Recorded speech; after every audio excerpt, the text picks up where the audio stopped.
You know, my boys have been asking for fat sticks. You know, people in my shows have been calling me Fat Sticks. Fat sticks is going to stick. Fat Sticks is sticking. It's sticking. And we got a shirt. Okay, go right now, store.ymastudios.com, get the new Fat Stick shirt. Fat Sticks approved. Just do it. What? Do the 20 grand. No. How much of a thrill would that be if you win that? But it's not. It's still not. It's still not? No, I mean, here's the deal. It's not a thrill if I win. But it hurts if you lose. Yeah, it hurts if I lose. So up it a little bit. What's the price? Put 100 grand down on something. It would really hurt if I lose. It'd be fucking fun if you win that, right? And then you get to... Yeah, that would be nice. 100%. Cheers. Come get stem cells tomorrow, man. Motherfucker. Why aren't you going to get them? They don't hurt you. I know, but I don't know these things. But then no, but like I'm the guy. I'm just as bad as the guy at the party. You're like, no man, just try it. It's fine. But but we're not talking about something like that. Your body naturally you're healing your body with this. Here's what happened. Okay. You tell me we're doing stem cells. Yeah. And then you're like, do you want to get a full blood panel? And I was like, well, I thought we were just getting stem cells. But a blood panel is them taking your blood. No. I know, but I thought then I started doing the math, and I was like, are they gonna have to make sure that I'm healthy enough? No, because I'm not healthy enough. I mean, do you hear me right now? Yeah. No, listen. I have your agent texting me, telling me I'm on death's bed. Okay. I look like shit. I get it. I'm burning it both fucking ends. Can I tell him you're getting stem cells? I'm gonna start drinking right now. Okay. Can I tell him you're getting stem cells? No, just stop. Let's not do it right now. Dude, what if what? I secured stem cells for you. I understand that. And they're thousands of dollars. I'll give you the money. All right. Motherfucker. You're going to feel better. For what? But where? All over your body. All I know is Joe. Joe's like stem cells. They're great. Let me put some in your arm. I'll do it with her. Let me hold your arm down. Where is this? Is it like in a strip mall? No.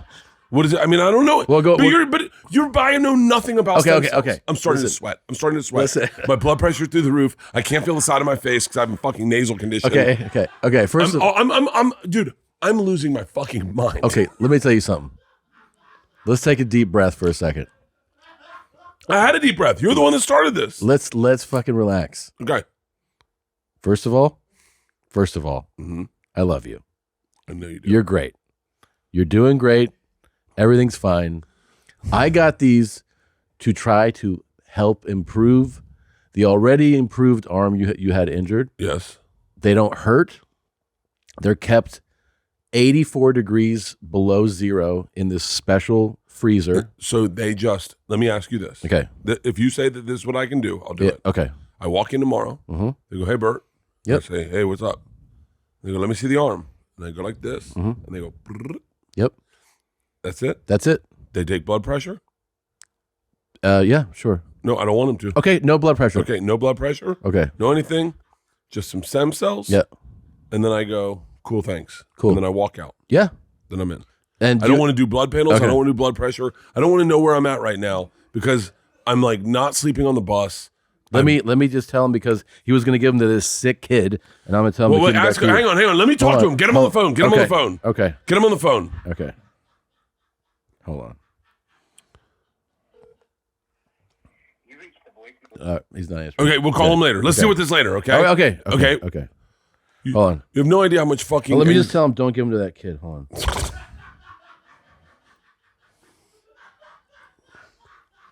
I'm fucking burning it at both ends right now. And the last thing I need on my plate is stem cells. How much do they cost? Just let's talk about something else. So, first of all, it was one of the rare times in all these years that you and I got to be in one city separately working and get to hang out together. Yeah, usually our agents time it so that we're there a week apart. Oh, that's brilliant. Yeah. But I don't know which agent's dumb or mine or yours. They're like, well, Tom's going to be in Maine. Bert's going to be in Maine. Why don't we just put one of them right in front of each other? Yeah, it's why wouldn't they do that 6 months apart? That would be logical. Yeah, I would hope so. But it was nice. It was nice. Yeah. To go. It was very nice to go to dinner with you and your whole team. And it was awesome. You know what I realized in doing that was I do things on the cheap. Like I don't do things. Like I do things on the cheap kind of, and I don't need to, but I just do. It's my natural instinct. Like, give me an example. Like dinner. I didn't like where we went to dinner was you need a membership to go to, right? I would never, in a million years, I would never do that. I'd be like, where would you have dinner? I don't know. I'd say like, let's find a good restaurant around. And I was That's like, what do you guys like barbecue or do you guys like? We normally just go, let's find a great restaurant. Yeah, but like it was so nice. We went to this really nice restaurant, had expensive cocktails, and the conversation was awesome for me, you, and DJ Premier. So people don't even know this yet. I mean, they might know if they pay attention to Instagram, but like I had DJ Premier open. It was so smart. My Beacon show, my Hulu Madison Square Garden show, and my King's Theater show in Brooklyn. And I reached out to him months ago about this. I was like, I go, this is kind of crazy. I want to ask you something. And he was like, yeah, let's do it. And I was like, first of all, I just couldn't believe he said yes. And then coming up to the week, he called me like a week ago before, and he goes, hey, just a question about the those New York shows. And I'm like, yeah, what? I didn't know if he was going to be like, whatever. I just was waiting for what kind of question this could be. And he goes, you have like requests, or can I just do my thing? I was like, do your thing. Do whatever the fuck you want to do. He's like, really? I go, I don't care if I don't even go on. I'll just watch you. I don't give a shit. So he's like, all right. So then the shows happened. He did 3 different sets, and they were all wild, but the last night in Brooklyn was definitely the craziest. He was doing shit that I love, which is he would play like a hip hop song, right? Like he would talk about a song like 10 Crack Commandments, Biggie Smalls song that he produced, and he would start with the original song that the sample was used from. So you're playing this like, I love his YouTube channel. Yeah, like his 70s soul kind of song, and you're like, oh, that sounds like, and then he would construct the song that you know. So like shit like that for me. That is so fucking fascinating. It's rad. Yeah, it was awesome, man. And then he would do sing-alongs, like he would make them sing. Like it was everything from like Pink Floyd and the Eagles, and like he gave shout out to Foo Fighters for Taylor Hawkins dying, and like he did this. It was the 25th anniversary of a Gangstar album, the 5th gang. So he did like a Guru tribute, a Biggie tribute in Brooklyn. ODB. In Brooklyn, I mean, it was nuts, dude. It was fuck. And then he was like then he brought out Jeff Tate. Jeff was like, I don't know, how am I supposed to follow this? But like he fucking murdered. And then he brought me up. He brought me up in such a way where it was so big.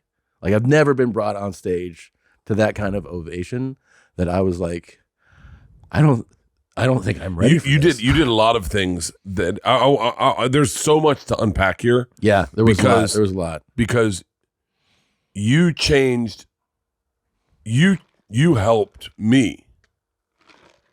So like, first of all, okay, you had DJ Premier and you had Joey Diaz. I had Joey Diaz. So wait, for anyone who's not in the know, Joey Diaz was officially retired from stand-up. None of us could believe it, because if you guys, for those of you who don't know, I know a lot of people are well versed in our kind of circle of comedy podcast friends, but like, Joey, we all kind of, we turn towards, if we're, at the end of a night, what are we going to do? And everybody has an opinion. Then we look at Joey like, you tell us, right? Like, or like, what's the right answer to this thing? It's like, it's Joey. He's Uncle Joey, right? Uncle Joey.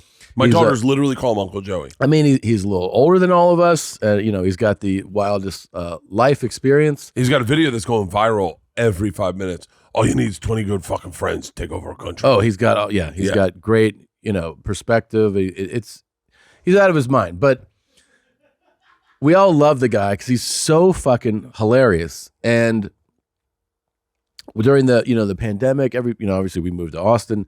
He moves to like where he grew up in back in Jersey, which everybody was like, huh? I mean, you kind of understood it. And then he starts doing his podcast there. And then, stand-up was put on hold for all of us. And then we're talking to Joey, and we're like, kind of after we're all kind of getting back on stage after a minute. It's like, what about you? And he's like, I'm done. We're like, what do you mean you're done? He's like, I'm done. It's hard. You have to have that.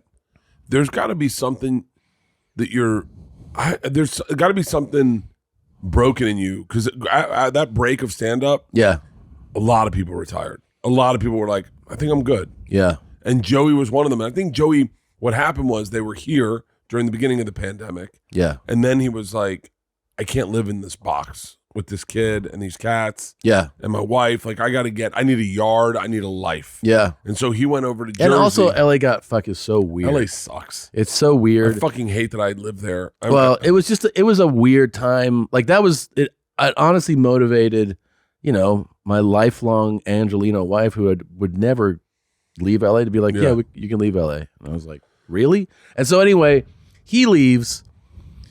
Every time I talk to him every few weeks. It's it's usually a brief call, but he'll be like, done. Don't want to do it. I'm over it.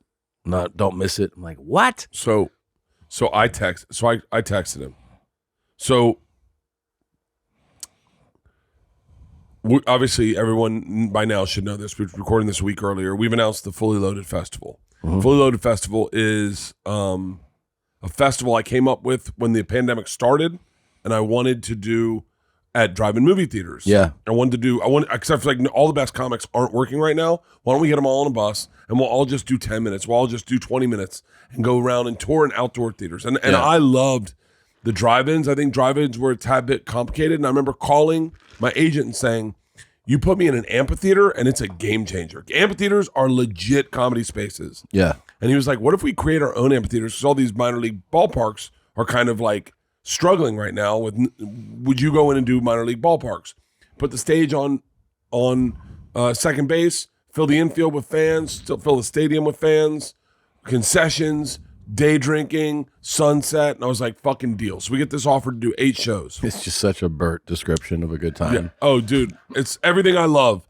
Everything I love about an event. And it's not too much of a bite. It's 8 shows, right? Yeah, 8 shows. They're like, I'm not going to say, look, I'm not going to hurt anyone's feelings. They're like, number 1 person you want on this show. White Whale. It's Dave Attell, right? Obviously. Yeah. First offer goes to Dave Attell. He accepts, and as soon as Attell accepts, I'm like, holy shit. I'm like, this just became real. I start listing off everyone I want, and one of the people I wanted was Joey Diaz. And I know that I didn't want to put him on the spot. Yeah. So I texted him, and I said, hey, man, I'm doing this festival. It's got, I want to say everyone's name to give everyone respect. I just said Attell. It's got Dave Attell, Fortune Feimster, Nikki Glazer, Mark Norman, Big J Okerson, Sal Vulcano, and Taylor Tomlinson. It's a great lineup. The biggest selling comics in the country right now. Solid. And I said, I want to add you to it. And he was like, I wrote a long email, long text, Joey doesn't read it. And he goes, thank you. That's all he writes back. I don't hear from him at all. The offer expires, obviously. It's like, we talked. And you're like, we didn't talk. And so I'm like, fuck, I don't know what to do. So I text him again.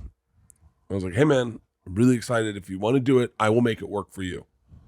And he goes, okay. No response. Yeah. And then you get him to do fucking stand-up again. Dude, so this is how, so he comes to the show. He brought Jim Florentine. Yeah. And my friend Sean. I go, what's Sean do? He's like, he's my jiu-jitsu instructor. Like he said it like, how do you not know that? My friend Sean. I was like, okay. So they're backstage. I give him I'm so happy to see him. I give him a big hug and he's doing his Joey Rock where he's like this. And, and he goes, I got you some shit. And he pulls out like pills and like joints. He's like, this has got gasoline in it. You're going to fucking go to the moon. I'm like, I don't want it. Of course you want it. I go, I don't want anything from you. So we're hanging out. And I'm like, did you have this? He goes, I'm on 1,000 milligrams. I'm like, you're on 1,000 milligrams? He was like, yeah. This is why I want him on that festival. And you see like his mouth hanging open. I was like, oh my God. So we're just hanging around laughing. And they're like, it's the Performing Arts Center in Newark. So, there's the whole staff. Oh, you did Newark? Yeah. They got their earpieces in and and then one show or 2 shows? One show. Oh, thank God. I did the night before you 1 show. Yeah, fucking, you're a 2-show motherfucker. Yeah, you are. Yeah. So I'm looking at your touring differently. So I go, look. They go 5 minutes, 2 minutes, and then he's like, all right, we're gonna go. I go, look. I go, hey, You want to go out there? I didn't go like, hey, I go, you want to go out there? Want to go out there and do some time? He goes, what do you want me to do? I go, why don't you like open the show? And he goes, all right, for you, I'll do it.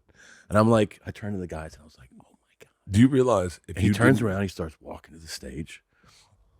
And then he's back there. He's like, what's up, dog? You know me, dog. And like doing his fucking Joey shit. Yeah. And I'm like, I go, guys, they're going to go fucking insane. And they do, the house light. All right, house lights go, house lights. House lights go down. So the crowd kind of starts to cheer. Yeah. Dark house, music down, spotlight comes on. Joey walks into the spotlight and you hear this go, like they go. I saw the video. I recorded it. I saw the video. And I sent it to you guys. And then he can't even talk. He's talking like they're just cheering so loud. And he's like, what's up, cocksuckers? I'm back. And he goes, I mean, he just does his Joey thing. He's like, you come up, you'll karate chop you in the fucking neck. Just, it was like we were all ear to ear smiling. Yeah. He's like, give it up for Tom Segura, give it up. And he's like, my brother. And then he brings up Jeff Tate, walks down. He walks up to me, he goes, I'm going to have a heart attack. I got to sit down. He sits down. He's like, Jesus Christ, it's coming out of my chest right now. Because A, is on 1,000 milligrams. Yeah. And B, hasn't been on a stage in like 19 months. Yeah, he hasn't been on stage in 19 months. And he said it took him like 10 full minutes to like come down from that. Well, he called me at 8 a.m. the next day. Yeah. I answered the phone. I'm like, Joey? And he goes, I'm in, cocksucker. And I went, what? And he goes, I'm in, cocksucker. Let me know what I got to do. Just don't put me up for 40 minutes. I want to do nice, tight sets. And I was like, fucking done, Joey. So he's in. Done. And he's in. He accepted the offer. And then I had to text everyone and be like, Joey Diaz is in. And they're like, fuck. Because now we've already have a whole full announce set up everyone's already seen it, to come out Wednesday for pre-sale. And then general on sale announce on Friday. Holy shit. And then they're like general admissions on Friday, I mean everyone, all agents, managers, everyone's texting like, fucking, how did you get Joey Diaz to do it? And I was like, Tom. No, I mean, because you got him on, dude. When you got him, it's funny because when I saw him go on stage with you, I was jealous. I was like, God damn it. I was like, because he wasn't even returning my texts at a certain point, and so I was like, fuck. Then when I saw him on stage and I saw him, I was like, I wonder if this is going to change his mind. I go, this will be the deciding factor of whether or not he does it. I get Joey Diaz on the road in a tour bus. Oh my God. For 2 weeks. I cannot fucking wait. I cannot wait. I'm talking just partying. The fucking list of people. This is so selfish. Because the list of people. You have multiple buses, I hope. We're in multiple buses. Okay. We have multiple buses. That's a big lineup for one bus. It's kind of a. I'm not saying that, but we're accommodating everyone. Everyone's got different accommodations. Everyone's a little different. Not everyone's me. But the fact that you get to fucking listen to Dave Attell, that I get to do what a majority of my act, and Dave Attell's gonna watch it and go, you know how blunt he is. Yeah. I lose the shit about the stupid daughter. She's getting old now. Yeah. Yeah. Your wife sounds like a whore the way you're talking about her. Yeah. Like just that's selfish for me as the greatest comics that I know get to watch my set and give me notes. Yeah, notes are the best from good comics. Yeah, but the fact that I get to spend, you know my brain. It's like not even the shows. It's like sitting in like a skybox, right? Yeah. You'll have a skybox. Yeah. Sitting in a skybox, having cocktails before the sun sets. Watching Joey Diaz or David Tell, like that's the fucking Nikki Glazer. I would honestly come out to watch that show. Like I would actually be upset. I want you to do it, but I can't. I would be upset if I had to do time if I came to that show. I'd be like, I want to watch the show. We haven't. I know the dates, but like you should come out for you should come out for one. The problem is, can't I just watch it? Yeah, you can. Yeah, you can. You definitely can. Yeah, I just want to go enjoy a show. Yeah. I would love that. I would love that. It's going to be so much fun. Can I tell you what we're doing? I mean, we haven't announced this. I don't know if I can say this. What? I'm getting a mascot made of me. It's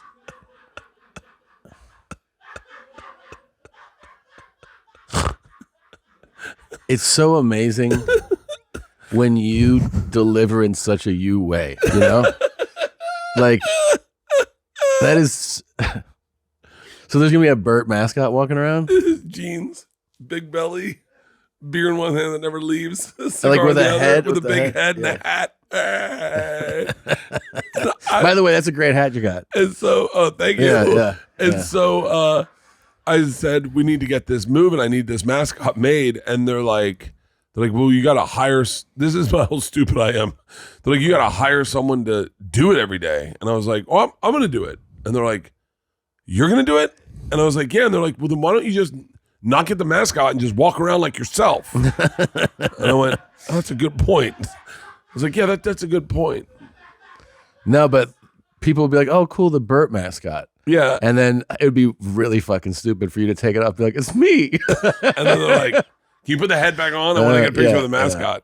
People don't always realize, myself included, that physical symptoms like headaches, teeth grinding, and even digestive issues can be indicators of stress. You are talking to one of the most stressed out people right now. Let's not forget about doom scrolling, sleeping too little, sleeping too much, overeating, undereating. Mother of God, I feel like I'm reading my happiness journal to you guys right now. I grind my teeth nonstop, and it causes neck pain, back pain, and literally the left side of my body. It messes with my sciatic, and it's all based on stress. BetterHelp is customized online therapy that offers video, phone, and even live chat sessions with your therapist, so you don't have to see anyone on camera if you don't want to. It's much more affordable than in-person therapy. You don't have to sit in a car. You don't have to worry about traffic. And you can be matched with a therapist in under 48 hours. Give it a try. See if online therapy can help lower your stress. This podcast is sponsored by BetterHelp, and Two Bears, One Cave listeners get 10% off their first month at betterhelp.com/bears. That's BETTERHELP.com/bears.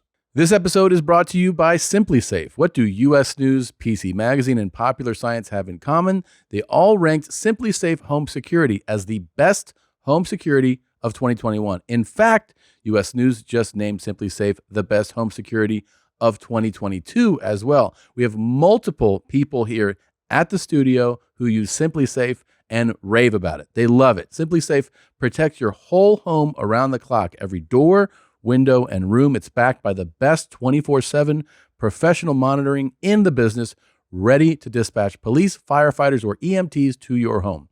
With a comprehensive set of sensors and cameras, including the all-new wireless outdoor security camera, you always know what's going on inside and outside your home. You can customize the perfect system for your home in just a few minutes at simplysafe.com/bears. Go today and claim a free indoor security camera plus 20% off with interactive monitoring. Go to simplysafe.com/bears. Oh, here, you like treats. I love treats. Oh, please say it's something that makes me feel better. Oh, fucking donuts. What time is it? I've been fasting. Oh, it's Nadav, I'm losing weight. Legit losing weight, buddy.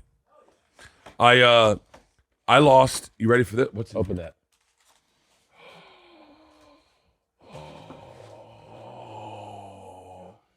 Oh, let me see. Go ahead. Nadav, Yes. I lost 5 pounds on the road this weekend. Hell yeah, dude. How'd you do that?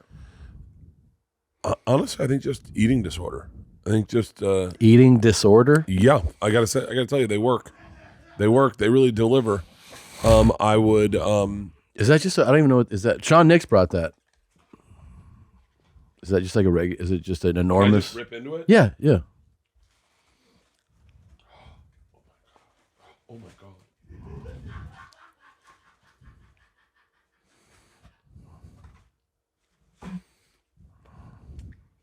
Oh, I love glazed donuts. Is that what it is? I'm gonna stay away from a lot of gluten. Staying away from a lot. See, this is why I don't want to get stem cells. I'm a fucking mess right now. It's not going to affect that. Oh, this is fucking good. Got you something else too. What?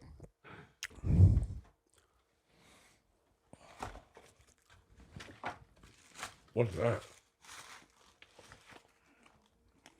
It's a Is that like a honey bun? yeah, like a giant one. Are you fucking serious? Yeah, Bring this bitch over here. yeah. Oh, there goes the fucking weight loss. You're looking good, bud. I was intermittent fasting Yeah. for over 16 hours. Mm-hmm. And then I would only eat protein. And then I would eat dinner I ordered salmon every time. I had salmon and greens. And then I would not eat at night. When everyone started making snacks at night, I just wouldn't eat at night. And I had this great vape pen that is Blue Dream. Mm-hmm. And I would hit it until I was like I couldn't see. And then I just go lay in my bunk and listen to documentaries on Putin. What do you know to know about Putin? I can tell you anything. Yeah. That was awesome diet advice. That's a cool way to lose weight. Whoa. So you this unravels. You lost 5 pounds doing that? I lost 5 pounds. I wake up every day and I lost a pound. And it was painful. Like I didn't enjoy it. Right. Like I just wake up and be like, I feel starving. Yeah. I feel unhappy. I worked out every day. I feel starving. I feel unhappy. Yeah, I guess that's what skinny people feel like. Just miserable cunts. Miserable, sad cunts. I hung out with Anna. What's the woman that had Anna the podcast? We all did it. Anna. Ferris. Anna Ferris. Yeah. Maybe this isn't great to say, but I don't think she'd be fine. She was like, I liked Chris Pratt better than he was fat. Was like, she said that? Yeah, she was like, when he was like being a movie star, he'd be turned into that thing. Yeah.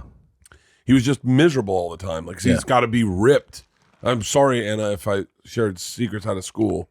But, like, I think that's pretty common knowledge. Anyone who's in great shape has to be miserable. You can't eat anything. Patty Pimbleton.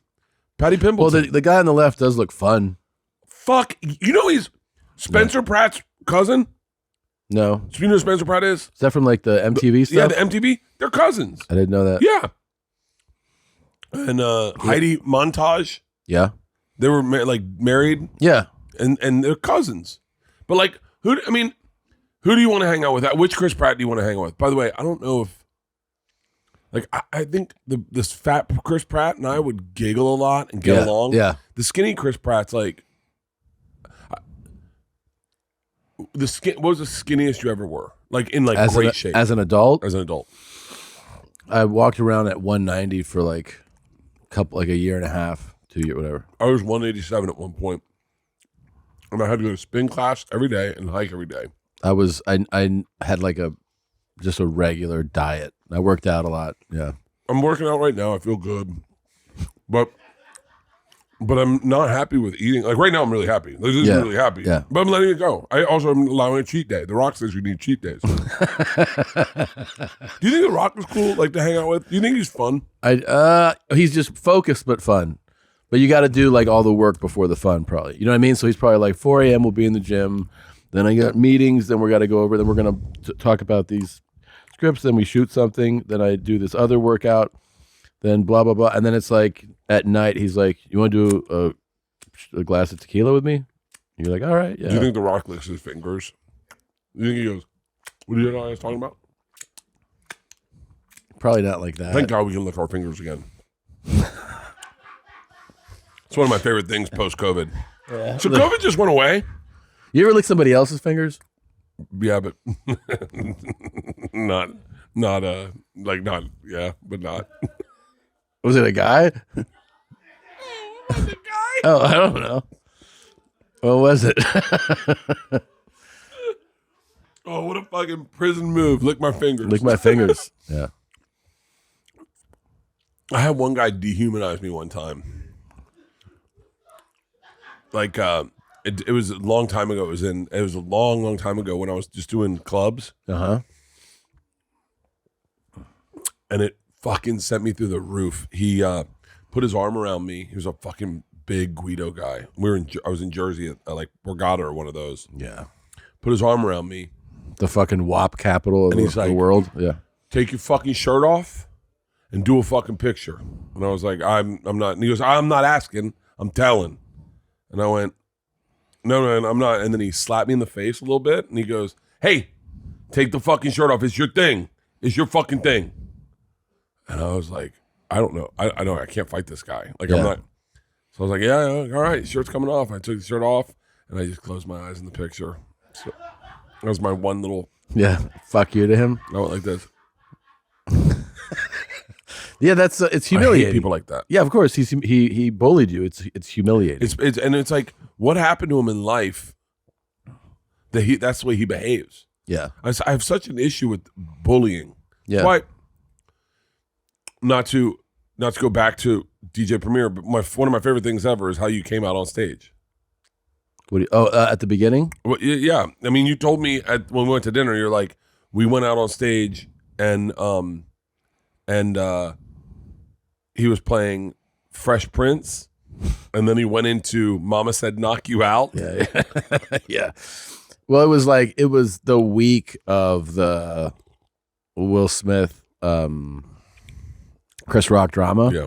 So what he was doing, he would like play song. I didn't walk out to that, but he would have fun with the audience. Like he's so, obviously like advanced, masterful as a DJ that he would like make, at one point he's mixing and like building up those songs like I told you, like reconstructing a song. Then he's playing hits and he's doing sing-alongs and he's like, I want total silence. Everybody knows this one, right? You should know this right away. And it was the theme song to Fresh Prince of Bel-Air. So the whole audience, it was like a comic saying like a hard-hitting joke. They would all go like, oh.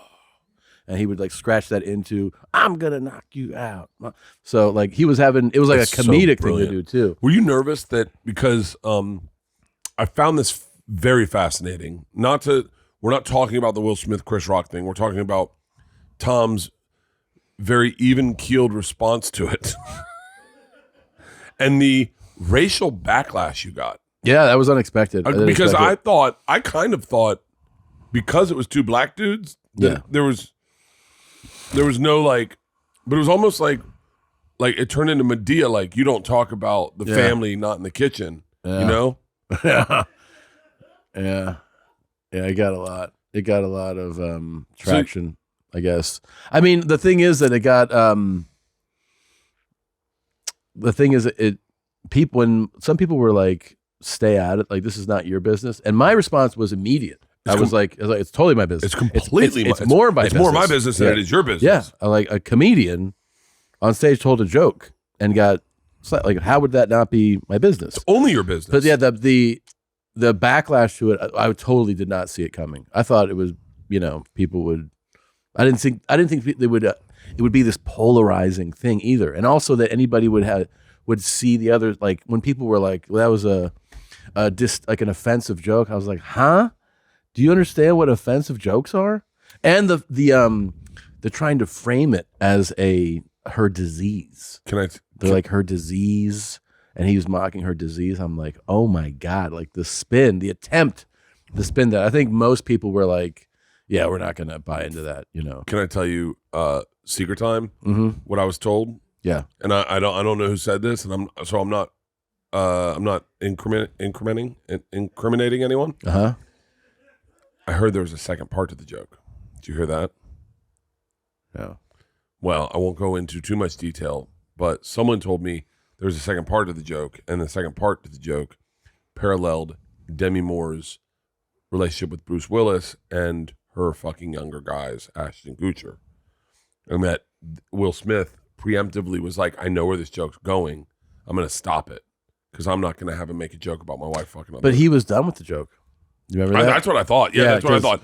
I was in New York. I heard people say that the character does this and that, and I was like, yeah, but he was like, see ya in that movie in G.I. Jane 2, and then he was like, that's a nice one, and then he's like, okay, he's like ready to like say like, the next thing on the prompter, and he was like, uh-oh. Yeah, it was bizarre to me. It really bothered me. The reason I bring that up is because I don't like bullies, and I know Will. Obviously, I've talked. You fucked Will. I had sex with Will at Planet Hollywood. I've talked about it on stage. Yeah. Everyone knows that he fucked me in the ass. Him, Charlie Mack, Kool Moe Dee, Biz Markie, Big Daddy Kane, they all fucked me in the ass. No. Please clip that out and just post that everywhere. By the way, which of these is better? This one is, but it's just sugar. It's just sugar. Yeah. That would be great, little heated. It would be cut open and then put some sandwich meat inside it. Sandwich meat? Yeah. Look, I haven't eaten fucking shit in a week. But it was crazy to me. Were you nervous that DJ Premier was going to be, because Ron walked into the bus and he was like, and right when it happened, it was like, yeah, that's what you get. And I was like, huh? He goes, that's what you get. You say my wife's name, I smack you in the mouth. And then I said, but it was a joke. And he goes, what are you talking about? We go, It was just like a light joke. And he goes, she's not starring in G.I. Jane? And we're like, wait, hold on. You're greenlighting him, smacking him in the mouth without a joke being there? Like, Ron thought Chris Rock was like, I'm really excited for your next project. And Will Smith goes, no, man, you don't talk about our next project. And smacked him in the mouth. And I went, Ron, you know it was a joke. And he goes, what joke? And he was like, and we're like, oh, you think it's okay if I just was like, hey, Ron's wife, no, man, smack. And I was like, that's insane. That's insane. It's insane. Yeah. And so he's like, oh, you made a joke about her, then definitely slap her in the mouth. And I was like, oh my God. Okay. So I think there's a lot of people. I don't know. Look, I'm not going to make any fucking speculations because they're racial. It's all racial. It was like, that was the craziest thing about it. I never saw it going. I never saw that coming out. I thought everyone would side with the comedian. Yeah, but then like, there's the loudest voices are always like, you forget like Twitter's like this little kind of small representation of society. But I got messages of support too that were pretty wild. Really. I can't even restate that. I'm talking about from the black community. So I got some people. Well, it's funny. Some people told me to keep my white boy like asshole fucking mouth shut, and I was like, okay. And then some people told me how real I kept it, and so. But I also was told I was hella out of pocket a lot. Hella out of pocket. Yeah. Yeah. So crazy. Yeah. Wait, did well, there's the same people that are like supporting Kanye for like, I mean, legit harassing his wife publicly. Yeah. You're not allowed to do that. But it's like, you got to remember, like when people are super famous, like a Kanye or, Will, it's like they have like, millions and millions and millions of people who identify with this person. Like, that's my guy. Yeah. And like, you say anything about I'm talking, it can be any huge celebrity. You're going to have people try to talk some shit about Taylor Swift and see like what comes your way. Okay. It's going to be here like, we go. Oh, go for it. I'm not gonna even fucking with it. I made the mistake of talking shit about Britney last week. You did? Yeah, on the podcast we talked about it. I don't remember. Well, me either. There's a long week. And boy, someone came up to me and they're like, just so you know, like people come up and they're like, just so you know, I'm Team Britney. And I was like, well, me too. And they're like, that's not what you said on Two Bears. And I was like, what did I say? And they're like, I don't know. You said that, whatever. A lot of people didn't even make resolutions this year. And you know what? I get it. But that doesn't mean you shouldn't still find a way to shake things up. Whether it's switching up your workout plan or going someplace new, whatever way you want to challenge yourself this New Year's, there's no better way to do it than with a pair of Raycon wireless earbuds in your ears. Talking to Dave Williamson, his wife Christy is a huge workout addict, right? And he goes, God, man, she's obsessed. We're talking about earbuds. And he goes, she's obsessed with this brand called Raycon. And I did this read to him in the car. Raycon wireless earbuds are literally the best way to bring audio to you. Because no matter how much you shake things up, literally, no matter how much you take things up, you know they will not fall out of your ear. You can trust they'll be in your ear. The everyday Raycon earbuds look and feel and sound better than ever. And they're priced right. You get the quality audio at half the price of those premium audio brands. Right now, our listeners of Two Bears, One Cave can get 15% off their Raycon order at buyraycon.com/bears. That's buyraycon.com/bears to save 15% off on Raycons. buyraycon.com/bears. Fellas, have you started spring cleaning yet? The carpets need cleaning, the drapes need dusting, and your lawn needs mowing. Spring has sprung, and the global leaders in below-the-waist grooming have the best tools for cleaning aisle 5 in your pants. Time to clear out your winter bush and join the other 4 million men worldwide who trust Manscaped by going to manscaped.com/bears for 20% off plus free shipping. I'm a hairy guy. I mean, look at the chest. You see it. You just see my asshole and my balls and everything around, on and in and my dick. So much hair. And I have to trim it up because I like it to go in ladies' parts. And if you're someone like me, you can do the same. You can also give it to a guy. Clear your holes and smell the spring air with the Weed Whacker. This nose and ear hair trimmer provide proprietary skin-safe technology which helps prevent nicks, snags, and tugs in those delicate holes. And don't forget the Plow 2.0, the perfect razor for the finest shave on your face. Because if you're using your Lawnmower 4.0 on your balls and your face, you're doing it wrong, boys. Get 20% off and free shipping by going to manscaped.com/bears. That's 20% off plus free shipping by going to manscaped.com/bears. It's time to throw out your old hygiene habits and upgrade your life. It's crazy to me. It's just crazy to me that, like, do you remember when Stephen A. Smith? Do you remember when Stephen A. Smith when I think this is what happened? The Ray Rice video came out. And Stephen A. Smith's first thing was, "What did she say?" Is that accurate? I don't know. Because he had to apologize. He had to like go and do an apology. Oh yeah.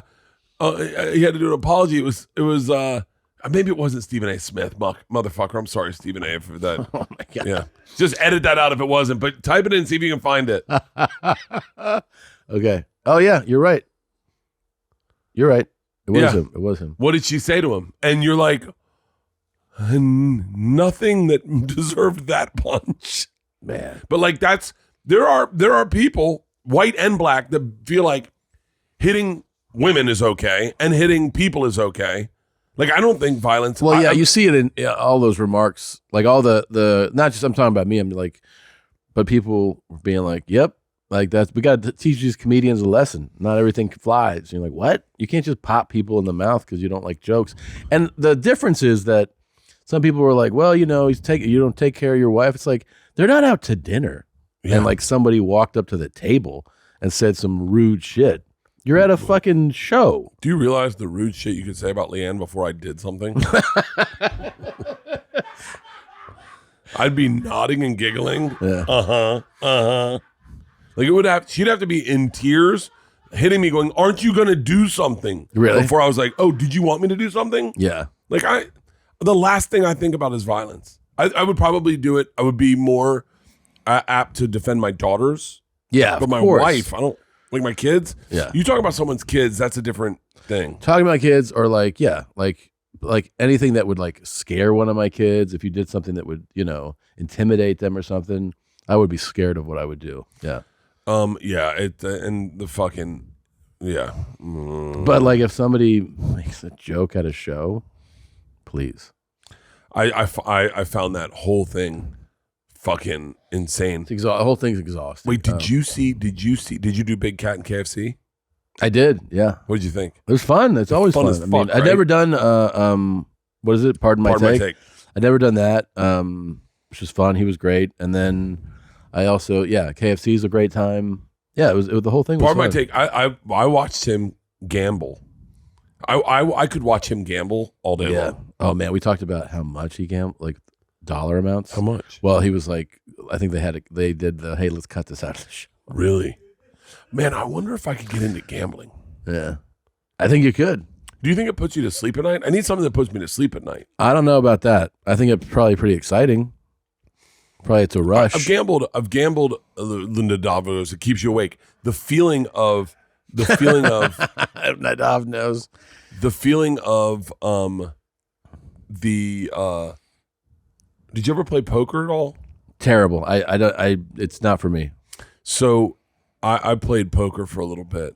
I got invited to poker when I played like once, didn't know what I was doing, and someone was like, "Want to come to the poker thing tonight?" And I was like, "Yeah." And I go to a house in LA, and it's a legit poker tournament, and I'm like all in. They're like, "This fucking guy's aggressive," and then like by the third hand, they're like, "Do you play poker?" And I was like, "I guess I'm learning today." And they're like, "Oh my God." Like everybody was like, "This fucking asshole."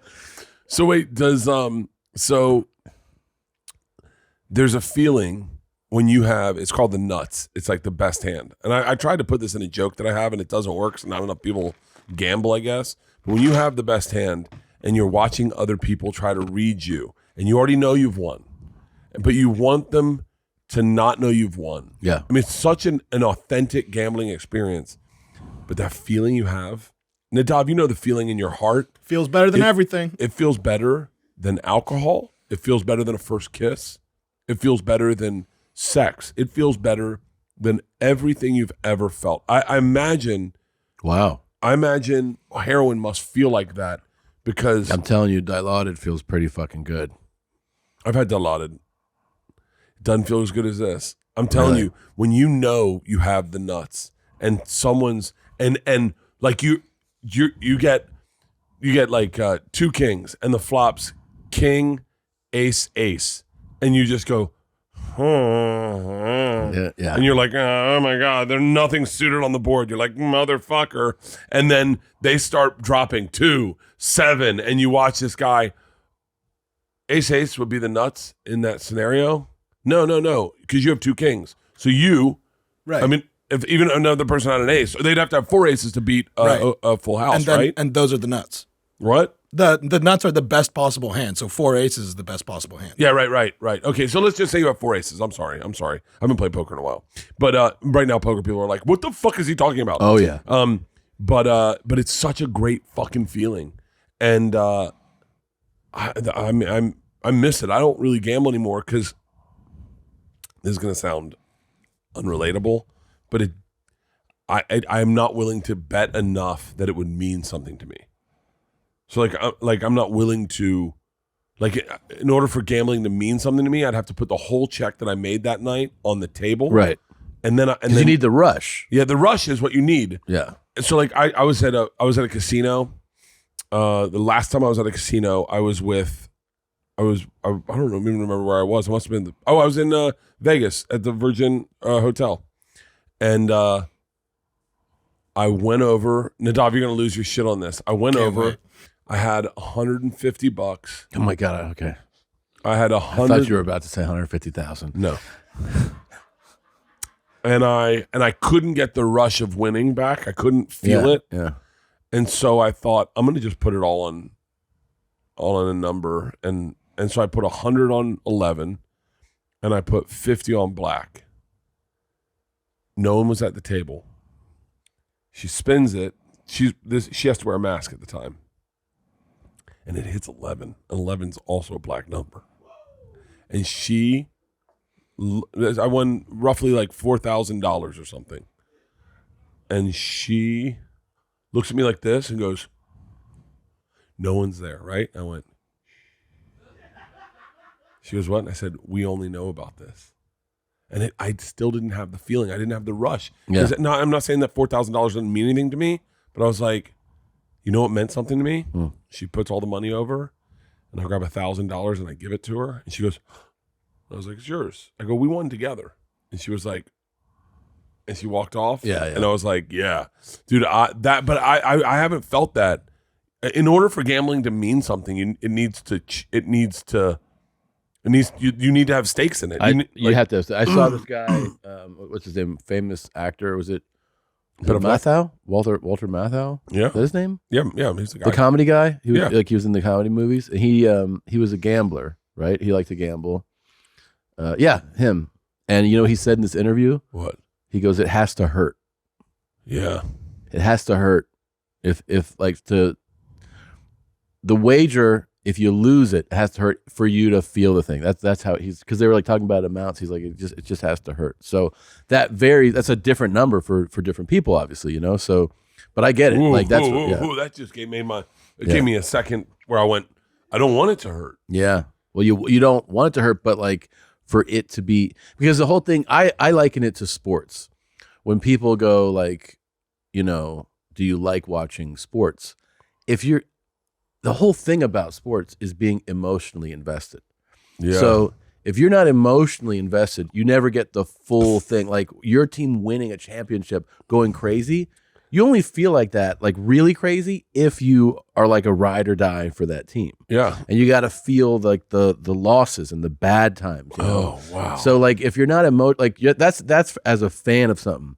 If you're into gambling, like to really get the rush, it's got to be a wager that hurts. For some people, you know, that's $20. For some people, it's $1,000. For some people, it's it's just got to be an amount that you're actually. That means that like if you win it, you're like, holy shit, I just won this much money. Yeah. And the loss has to be like, fuck, I should not be doing this. So then, what do you think Michael Jordan did? Because he would play a round of golf for like $250,000.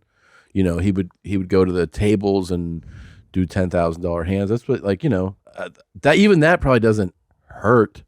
And I'm sure that there's games where he's played 7 figures.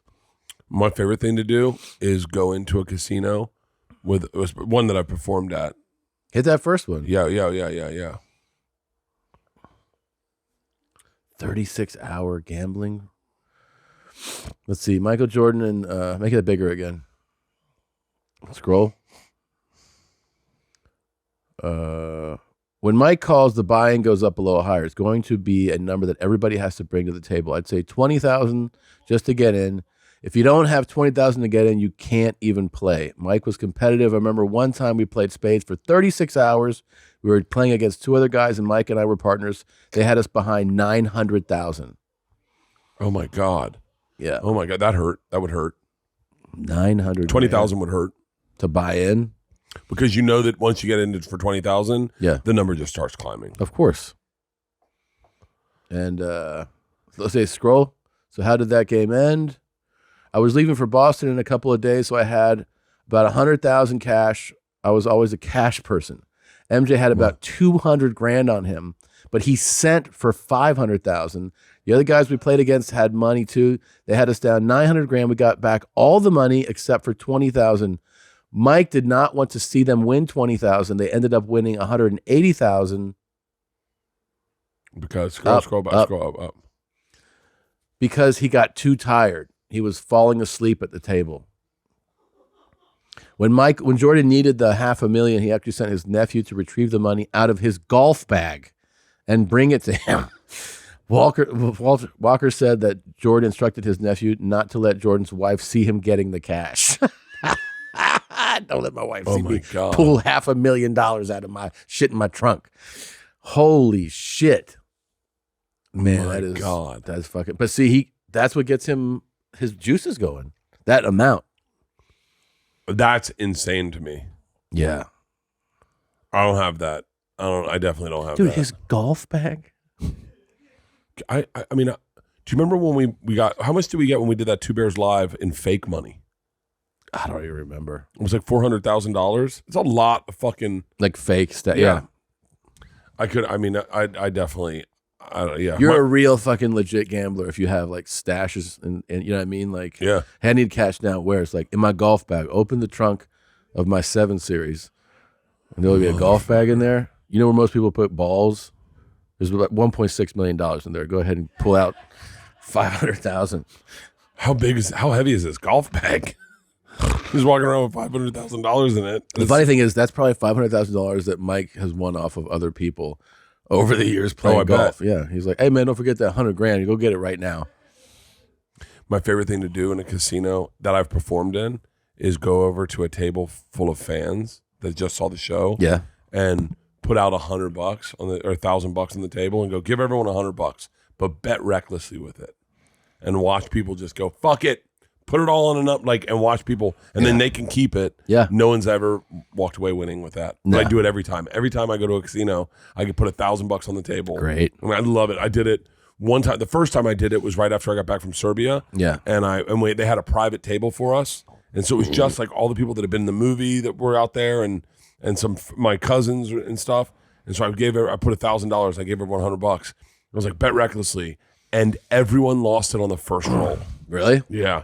And then I pulled out another $1,000, and LeeAnn's like, "What the fuck are you doing?" And I go, "I like to watch people be happy. Yeah, like that's the fun thing.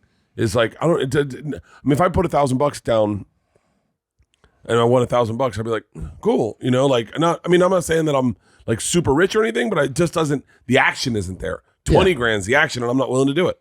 Do it. No, why not? Just do it. What? Do the 20 grand. No. How much of a thrill would that be if you win that? But it's not. It's still not. It's still not? No. I mean, here's the deal. It's not a thrill if I win. But it hurts if you lose. Yeah, it hurts if I lose. So up it a little bit. What's the price? Put 100 grand down on something. It would really hurt if I lose. It'd be fucking fun if you win that, right? And then you get to... Yeah, that would be nice. The fun would be... Here's the fun. Is to do it in front of LeeAnn. Because I like watching people happy, but I also like watching people panic. So I have LeeAnn come to the table, and she's like, what are we going to bet? And I go, 200,011. Don't take it away. And watch LeeAnn go, what? And I go, babe, if we win.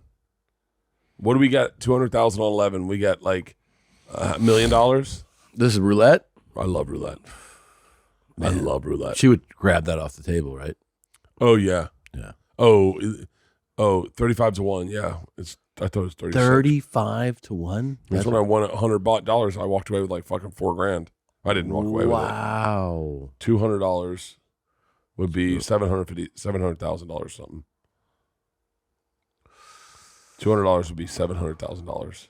Wait, that's not 35 times the amount. $200,000 $200,000 would times be 35 would be $7 million. Yeah. Whoa. Yeah. Wait. Is that right? 7 million. Yeah. 7 million. Can we talk about this is going to sound, dude, you got to do that. if I had done it that night, I would have been a fucking big winner. Let me tell you something, $100 didn't give me the rush. Didn't give me the rush. Do $200,000. That would hurt so bad. And your odds are 35 to 1. Oh my God. And you know you're not going to hit it. So just 200,000 on black. By the way, can you imagine the argument you'd have afterwards if she walked up just as they were like, and no more touching the table? And she's like, "What'd you do?" And you're like, "It's $200,000." Why don't the casinos we play at make us offers like this? Okay. Yeah. Here's the deal. I can pay you your normal rate, or I can double it and you get it all in chips. And I'll double it, but you got to put it all on black. Okay. Let's try. I do it once. I do it once. Yeah. I do it once. I'd be real pissed if it didn't hit black. This episode is brought to you by DraftKings Sportsbook. The NBA playoffs mean next level basketball. Get ready for all the action by betting the play-in tournament with DraftKings Sportsbook, an official sports betting partner of the NBA. I love betting because it makes the games so much more interesting. If you're sitting here in your house going, "Oh, the Grizzlies are up. Oh, who wants to watch the Grizzlies?" A little bit of betting makes that game awesome. And new customers can bet $5 on any team to win and get $150 in free bets instantly. You clinch a win no matter what. Download DraftKings Sportsbook, the app, right now and use the promo code BEARS. Throw down just $5 on any basketball team and get $150 in free bets instantly. That code's BEARS at DraftKings Sportsbook, an official sports betting partner of the NBA. Can we talk about how genius Kanye is? What? This is Kanye's hoodie, and it is my favorite hoodie I've ever worn in my entire fucking This is? life.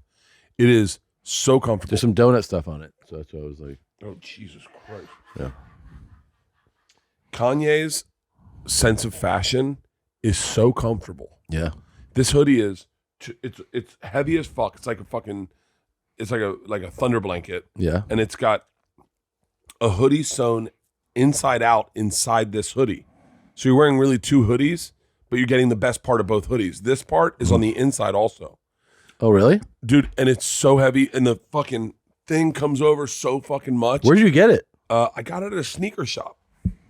Got a sneaker shop in somewhere. I don't forget what it was. In New York? No, I don't. No, not in New York. But did you go shopping in New York? No, Really? I worked the whole time. How do you not shop in New York? I work. All I do is fucking work. I don't have. I think I'm becoming compulsive about it because like I went to New York. I did podcasts. I did 3 a day. I was out until 1 a.m. Jesus Christ. Yeah, but I enjoy it. But I feel like there, it's a point of diminishing returns because like at a certain point, everyone's like, oh, I guess he's out in New York, and so like they don't want to tune in to see you anymore. But Yeezys are comfortable as fuck. His slides are comfortable as fuck. Yeah. Everything he does. Did you see the movie, the documentary Genius? On Netflix? I have not. And I know everyone's told me I need to watch it. Dude, it is will so watch it. amazing because you're watching a That's guy. your hoodie. That's it. It's right? so comfortable, dude. It is so comfortable. And by the way, this one's a double XL. I'd get an XL, but I got a double XL because I was like, I don't want to be, dude, wake up on the bus, throw it on. I put it on every fucking day and it's comfortable as fuck. Here's the thing about Kanye that is fucking fascinating. You watch this Genius and it's a documentary he was making about himself before he was famous. Yeah. And you're thinking only a lunatic Yeah. would do that. I did that oddly enough. Yeah. But only a lunatic. You did do that. I actually did do that. And that never came out. No, it never came out. Yeah. Why didn't that come out? I think I don't actually know. I really honestly don't know. I think, well, we didn't have a buyer. No one wanted it at first. And then they were like, well, what do we do with it? And I think we had a conversation about money or something, and we never signed contracts to begin with. And that was a fucking problem. And so we just had to fucking just kind of put it on. So it'll come out when I die, I'm sure. Well, don't you need a what's it called? It's a fascinating documentary. Well, yeah, it's about you. I was amazed. No, but it's fascinating because it's at the moment where the machine story starts to get traction in my career. So you watch me go from on my Travel Channel, and I'm not selling tickets, to people showing up to my shows going, the machine. And it's me dealing with all of that at that time, going not when it went viral, but before that, when I first, and it's got it deals with if you were to release that now, would you have it update? Would you build, if you had that now, let's produce them, would you excuse me, build it of since then, or just have that be a piece from then? I think I just have it be a piece from then. Really? Yeah, because it's really fascinating. Well, maybe it should be a 2-part thing then, right? If you were I mean, we've been shooting footage. I've been shooting footage pretty much straight. I mean, I have so much footage of myself, it's ridiculous. Yeah. But that's fascinating because it is it's an interesting period of my life because Push is in it, because we all went to Amsterdam, and that's right. We're shooting a documentary in Amsterdam. I'm working for Travel Channel. I'm kind of, but there's also one of the interesting parts is me and a friend had a big falling out during that documentary. During it, and it's all covered in that documentary. Oh, and so it really is a fascinating documentary. But the problem is now is I don't know. I would buy I would just buy it from them, and then I would hold on to it so I could control where it went. But now it's not going to go anywhere because we need all three of us to agree. They wouldn't do that? I don't think they would. I think I'm not certain. I can't speak for him. I talked to one of the guys. One of the guys and I were really close friends. And then the other guy, oddly enough, got into stand-up during the making of the documentary. He fell in love with stand-up and started doing stand-up, and he still does stand-up. Really? Yeah, he's a stand-up. He's a stand-up now. And they won't sell that to you? No, I don't think they want. I don't think it's in their best interest to sell it to me because they own part of it also. And I think they realize that whatever I buy it from, I'm sure I could turn around and sell it for more because I own it. And so I don't know. So I think we're just going to be stuck in this kind of middle ground forever, And so, but I mean, no hard feelings to either of the guys. I think so much time's passed, but it was there was some weirdness at one point. Yeah, of course. There always is.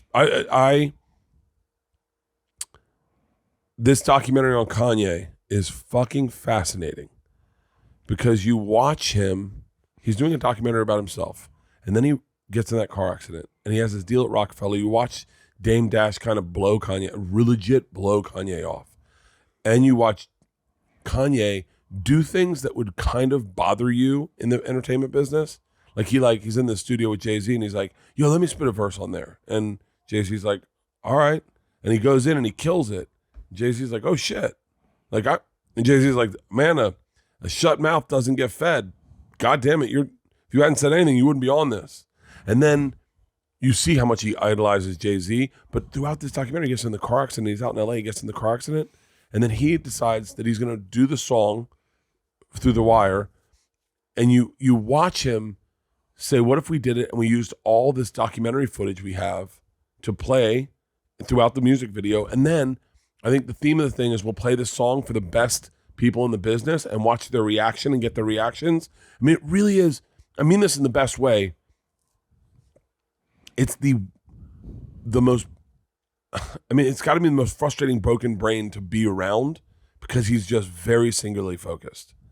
Yeah. Well, that's why he's who he is, though, right? Yeah, and he is genius. I mean, his beats he was just next level. He was ahead of everyone else, in my opinion. And then when you go, that same guy, and I'm watching this, and I go, that same guy created this hoodie. That same guy created the most comfortable shoes I own. That same guy is It's crazy to me. Dated Kim Kardashian, the baddest bitch on the planet. Married her. Has 4 kids with her, man. He has 4 kids with her? Yeah. I mean, Kanye really is a fucking fascinating dude. Sure, of course. I mean, he's like, I love when he talks. I love when he talks and he goes, I told you I'm God. You asked who I was. I told you I'm God. And you're like, and people I are think you have to have that level of delusion to do all those. Like, to be that great, yeah, you got to be delusional. You've got to be kind of delusional. He did a fashion show. He did like a fashion show and revealed his next album together in Madison Square Garden, sold it out, and everyone was like, it was genius. You know, you're like, I would never have the balls to think that way. Nah, I think you would. No. Yeah, you have pretty crazy ideas. I have crazy ideas. I do have crazy ideas. Yeah. I'm making a mascot of myself. I mean, there you go. By the way, I bet Kanye has thought of that. Yeah. I take that back. The cover of fucking The College Dropout is him in a mascot outfit. Yeah. Fuck, what if I'm Kanye? Dude, let me tell you something. Fucking right now, I'll tell you right now. Yeah. Fucking someone starts dating LeeAnn, I would probably do the exact same thing Kanye's doing. What would you do? I'd lose my shit. I'd lose my shit online. I'd do it very publicly. I'd threaten the person online. I'd give them a nickname. I would probably, oh my God. Oh my God. I can't believe it. I'm sitting here celebrating Kanye, realizing I'm Kanye adjacent. Would it be crazy to you if it was a comedian that she started dating? Name the name. Name the name and I'll tell you what I'd do. Well, actually, see, for him, he's a musician. So for you, actually, it should be a musician. What if she started dating a musician? You're the comedian. Name it. John Mayer. Oh. Ooh. Of course she dated John Mayer. Yeah. Of course. Yeah.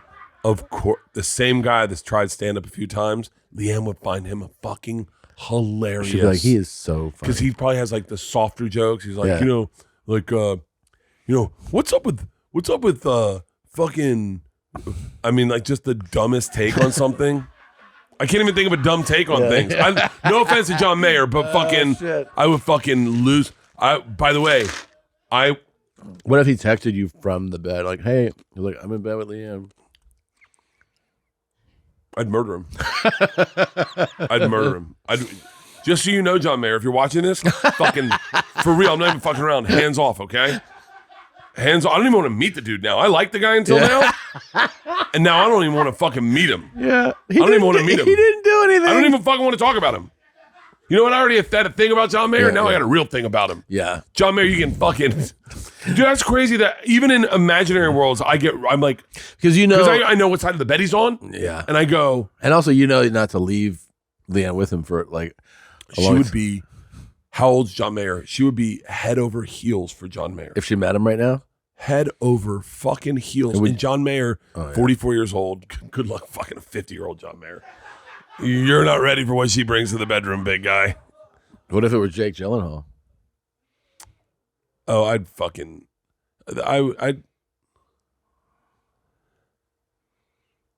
She could pretty handsome guy. No, man. John Mayer is the perfect example. Oh, really? Yeah, because John Mayer has done stand-up and he's friends with all the stand-ups. And that's right. He is. Yeah. So it would be adjacent, like she'd get it.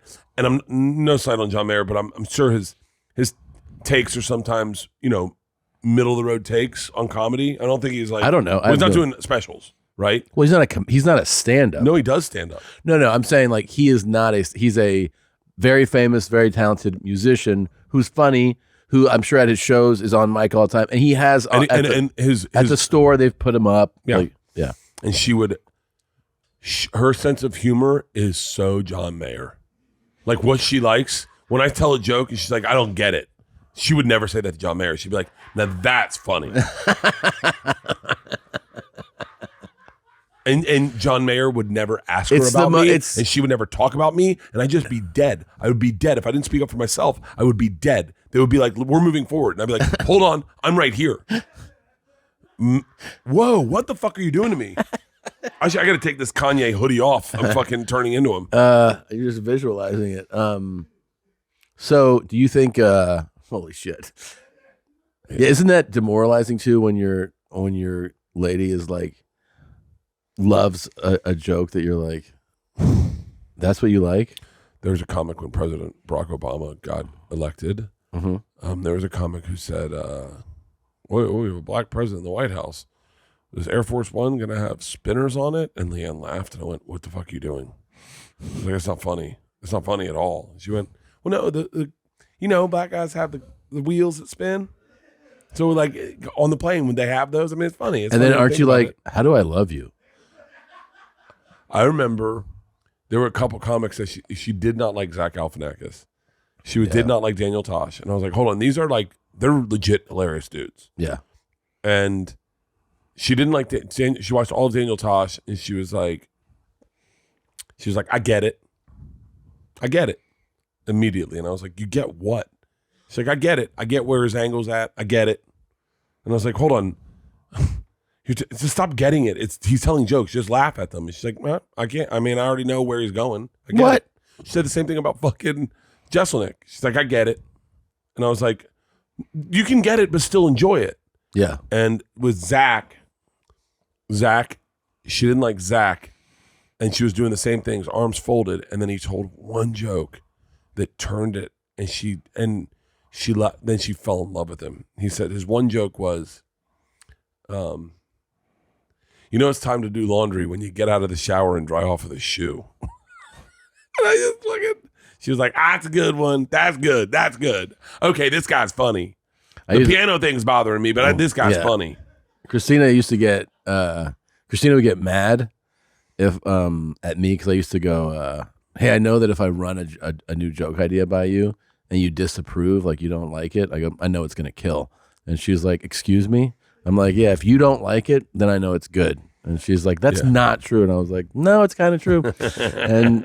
and she would get upset. And I was like, no, and I would run through these jokes. And I was like, you didn't like this one. You didn't like this one. She goes, I didn't say I didn't like it. I go, I could see it in your fucking face. You didn't like it. And so that's when I was like, that'll be a good one. That'll be a good one. People will like that. LeeAnn's just brutally, I don't know. I mean, I've told jokes. Like I have a joke in my special and she goes, I get it, move on. And I'm like, huh? She goes, I get it, move on. We get it. We know where we're going with this. You're taking too long. Next one. And you're like, the fuck? Like, I want to say to her, you've never done stand-up. Like, how are you so confident in your opinion? Yeah. I think maybe that's why her opinion is confident, though. Because my opinion, Christina's, yours as comics, we know to have doubt. Yeah.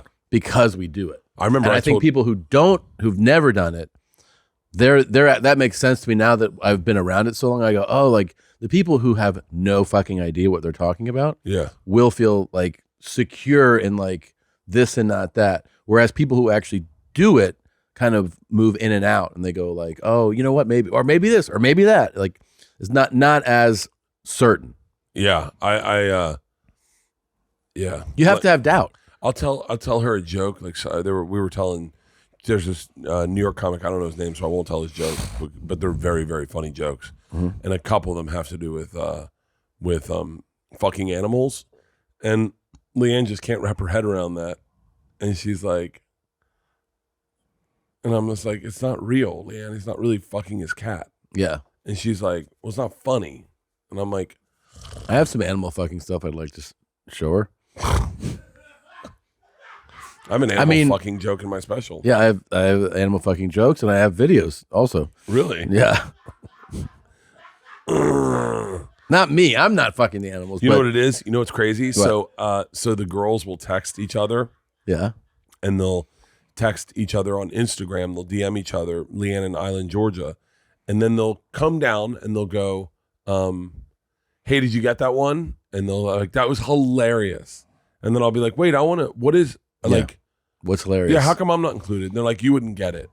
And I was like, I want to get it. Like, I'm a comedian. I'll get it. Like, send it to me. I have a good sense of humor. And then they included me on one, and it's just like a cat, like, sitting in a dryer, like, and then I'm like, fuck, I don't get it. Like, yeah. And they're like, exactly, you don't get it, Dad. You don't like cats. And I go, no, I like cats. But so it's in the dryer? Is that like a joke? And they're like, Dad. And I'm like, oh, is it because you wash your clothes to get the cat hair off it, and then it's ironic? And they're like, Dad. And I'm like, all right, fucking take me out of the thread. Yeah. So I send them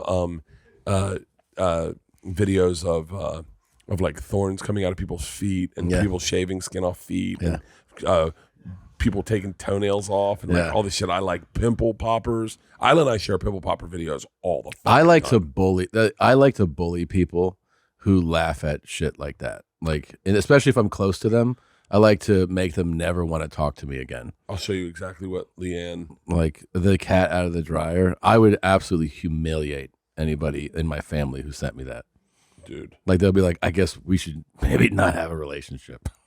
I sent them the video. Did you get the video of typical night in Worcester, and the fucking guy runs over the guy on the motorcycle, and then I sent that to LeeAnn and George on the island. They're like, "This makes me sad," and I was like, "No, it's fucking awesome." I don't know if that it's awesome. It's some wild shit. Wild as fuck. It's wild as fucking shit. Yeah, it was wild. All right, I gotta take a shit. All right, I gotta pee. And now I really can't shit in the women's room anymore? You can't just shit in the men's room. Why can't you shit in the men's room? Okay, because we all shit in there. I'd like to having my own private bathroom. There's multiple stalls. And you cannot shit in the women's room. Heather's here. No, I can. I actually can. No, I mean, I thought you meant you couldn't do it. I dare you. And I was No. I don't dare you. I'm saying it's now a violation. So please don't do that. What was the thought process behind bringing in more people? She does all our social media stuff. Does she really? Yeah, she's great at it. That's why the promos have changed. You notice the promos are different They now? went into vertical? No, it's like there's a whole, like there's different amounts of them. There's new fonts. There's new text. She's like releasing highlight. Yeah, there's all kinds of stuff. I haven't been. All right, I'm going to go take a shit. All right. I love you guys. I love you, Tom. Love you too. Bert and Tom, Tom and Bert. One goes topless while the other wears a shirt. Tom tells stories and Bert's the machine. There's not a chance in hell that they'll keep it clean. Here's what we call Two Bears, One Cave. No scripts, a bit of booze, amateur partology. Dirty jokes, raunchy humor, no apologies. Here's what we call Two Bears, One Cave.